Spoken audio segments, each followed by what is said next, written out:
Hey guys, it's Camiel, my review for KIMI.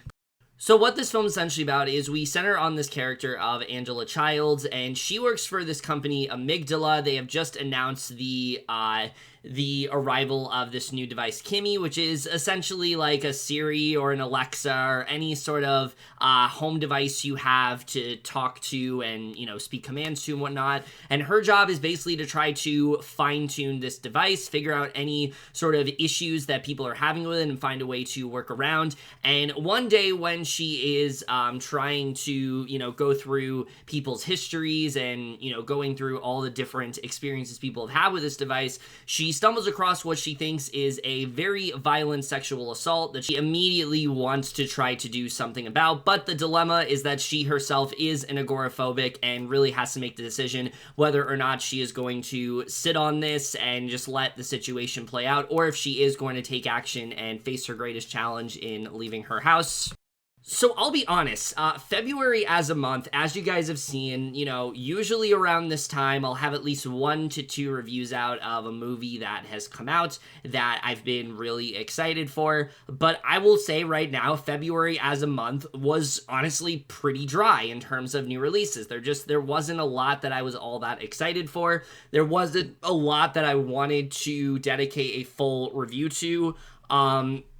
And KIMI really was one of those only films that I was legitimately holding out hope for. This is a movie where I'm like, this is one that I think could actually be really good, but at the same time, I was still a little bit skeptical because Steven Soderbergh, at least for me recently, has been pretty hit or miss, and it's because he's been making a lot more movies than he usually has, and a lot of them feel very low budget, very rushed together, and I just didn't know where KIMI was really going to fall, but I was really keeping up hope that this could be something really great. Soderbergh has always done great with these kind of, self-contained thrillers of sorts, and I thought that this could be a really strong one, and thankfully, I'm happy to report that KIMI is the best movie Soderbergh has made in quite some time. This is an absolutely relentless and very thrilling film that really did get me on the edge of my seat at quite a few times, but also did a lot more than I really was expecting it to, but we are just getting to right now. And absolutely, I think one of the real strengths of this movie is the cast here.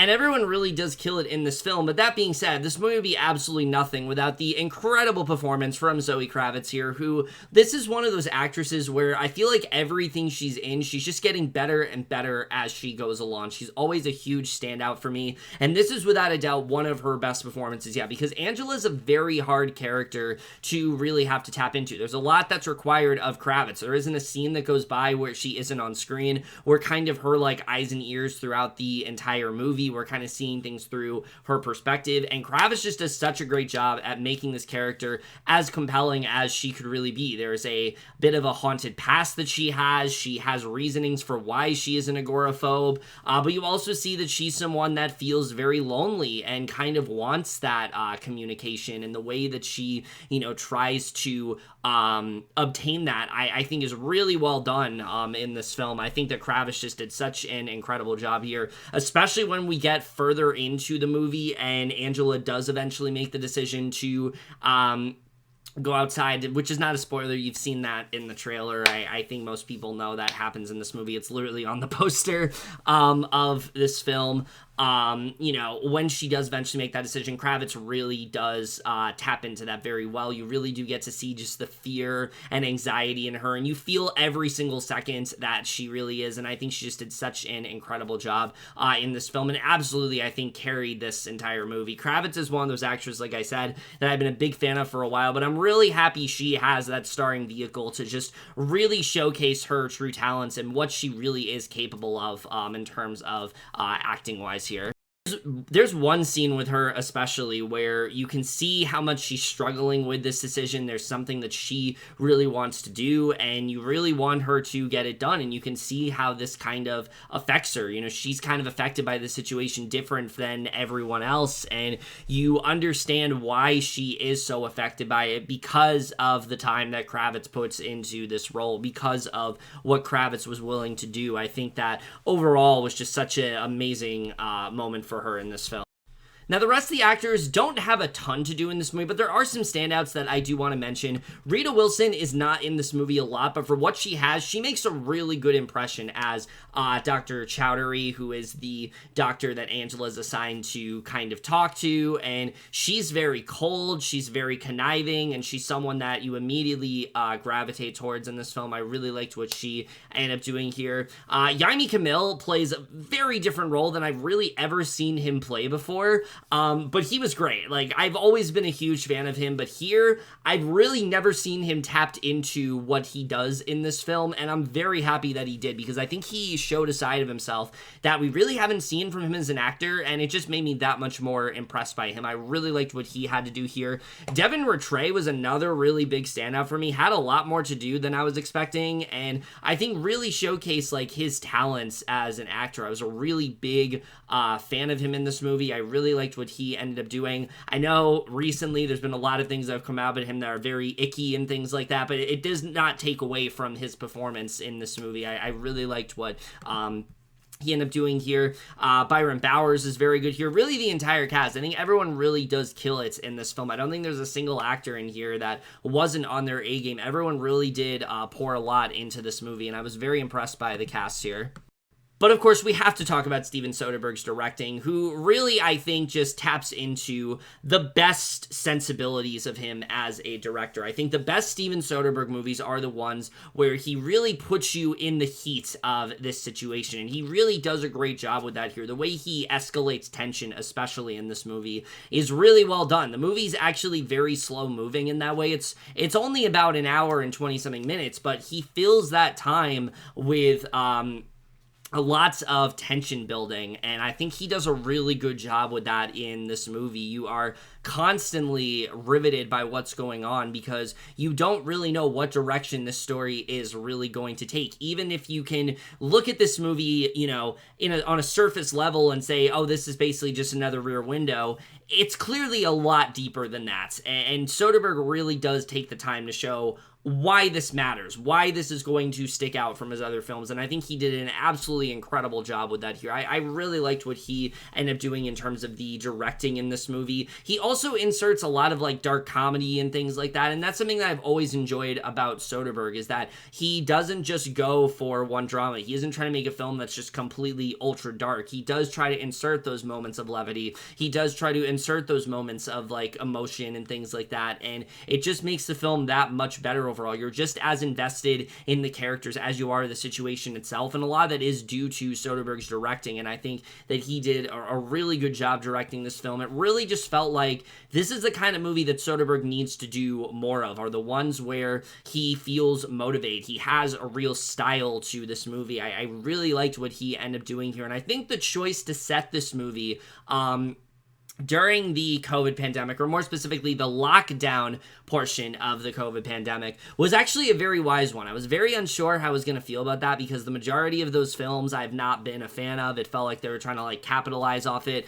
This film, it's very much just a backdrop, and you can say, oh, well, that's kind of unnecessary, but I would challenge that notion and say that I think that what this movie does a really good job with is really representing that angle of loneliness, really getting into the idea of kind of striving for connection. And, you know, getting into the writing here from David Koepp, I think he does a really good job at just showcasing the kind of person that Angela is. This is not someone that, you know, talks to a lot of people. She spends the better part of her day just going on a computer and listening to voice messages, and this is what she has ended up doing. The pandemic for her has kind of been a way for her to kind of shut down everything that she has dealt with. She's had a very traumatic past. There's a lot that has happened to her, and she's used the pandemic as a way to kind of just be on her own, and she doesn't really talk to a lot of people. She, you know, looks at her neighbors and things like that. There's a guy that she's with that she'll turn to for, like, emotional and physical support, but other than that, Angela is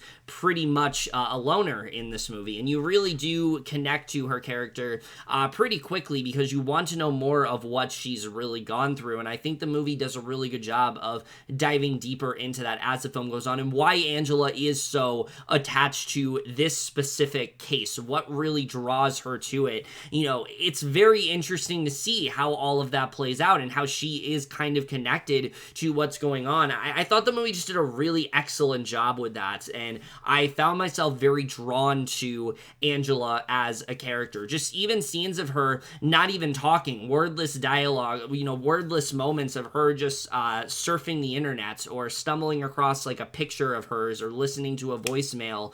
They really just do a great job of getting you into this character and seeing what she really does go through, but also diving into the idea of isolation. This is something that Angela chooses to face. She herself has become this agoraphobe of sorts, and you see why this is such a why this is such a treacherous sort of journey for her to eventually make the decision to leave her house. Seeing her leading up to that, and her trying to find ways to her trying to find ways to kind of dance around that. It's really interesting to see, because you can see how much she cares about this, how much she wants to do something about this, but she constantly is questioning, is it really worth leaving the house for this? Is this really going to be the thing that gets me to finally just like face my fears? And I think the way they portrayed agoraphobia was really well done in this movie. It feels like we really are put into the head of someone who has gone through this, and not only that, we're able to see why they have made this decision. Angela hasn't always been agoraphobic in that way, and you really can see in this film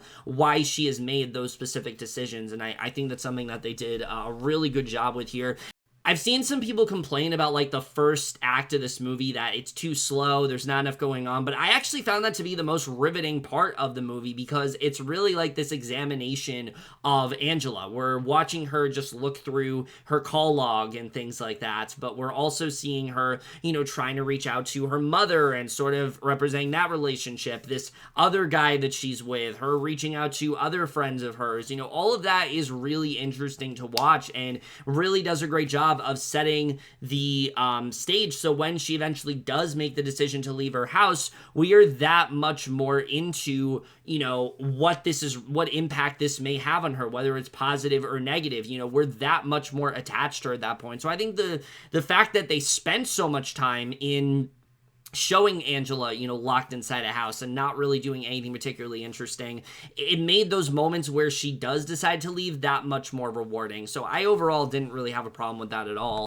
And as we dive further into the specific situation itself, it becomes that much more compelling, not just because of the details that we find out, but again, how drawn Angela is to it, and sort of like the parallels this has to a similar situation that she went through within her life. I thought they just did a really good job with that. You found yourself really connected to what's going on, and how so little people are willing to do something about it. Angela's really the only one to step up and be like, this needs to end, we got to do something about this, this is not safe, we need to, contact the proper authority and things like that, and a lot of people don't seem to want to do that, and I found that to be a very interesting aspect of this movie. I thought they did a really good job with that, but then also diving into the idea of technology. Obviously, a better part of this movie is, surrounding this device of sorts that's going to, repeat commands to you and obey, what you say. A lot of what this movie is trying to get into is the idea of this little, tech companion and things like that. Is that enough for Angela? Angela kind of, relies on KIMI a lot of the time, and I found that to be a very interesting idea.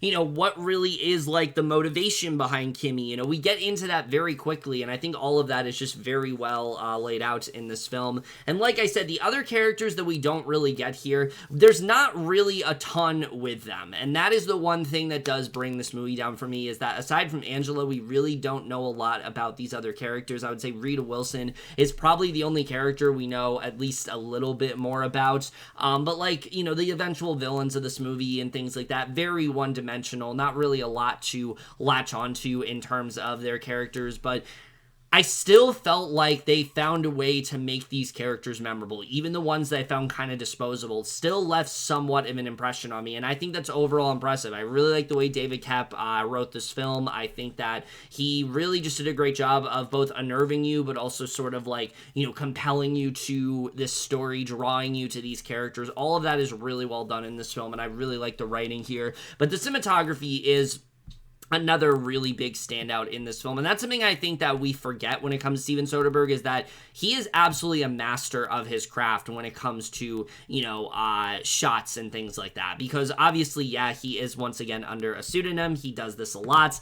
Steven Soderbergh did shoot this movie, and my god, some of the choices that he makes film-wise are very fascinating here. The way that he'll present a scene, it's so distinctly different from how like an average filmmaker would do it. And I can't really, you know, fully describe what he ends up doing, but just the way that he constructs certain scenes, I just found myself so in awe about. I just really loved how meticulously he went about when it came to this movie. I feel like with the other films he's put direct to streaming, he hasn't really had as much attention to detail. Like, it's been there, but I feel like this film, he just did a much better job when it came to that. Especially once Angela does leave her house, he goes all out in terms of just the most insane cinematography possible. I loved what he ended up doing here. The climax as well of this film is just so nuts and went in directions that I really wasn't expecting, but I really love what he ended up doing here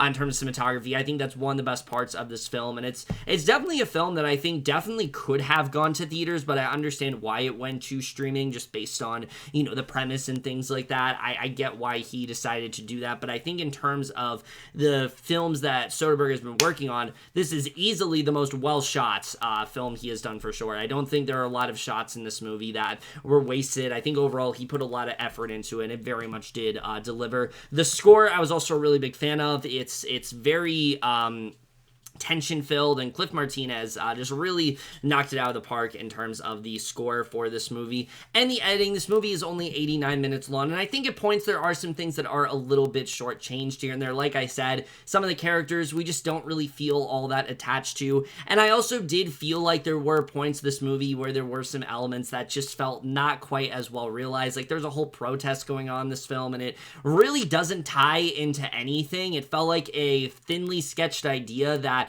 Koepp or Soderbergh had, and they didn't really dive as deep into it as they needed to.